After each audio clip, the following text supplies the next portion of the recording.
Welcome to Craftify AI Tutorials. Today I'm going to show you how to integrate your LinkedIn profile directly with Craftify AI so it's super easy for you to post directly to your LinkedIn profile.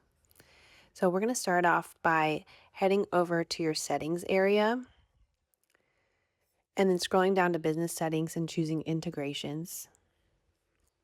From here, you'll scroll down and you'll find LinkedIn.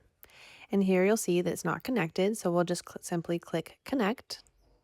And it will ask you to log into your LinkedIn profile. So this is automatically setting up to show up to my LinkedIn profile. I'm going to choose to allow. And that's all there is to it. So we've already connected our LinkedIn. So now whenever you want to send a post to your LinkedIn profile, you can do that simply. So just coming here to show you social media post.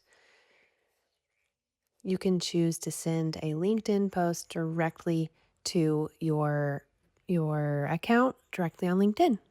All right, I hope that was helpful. If you have any questions, please leave them in the comments.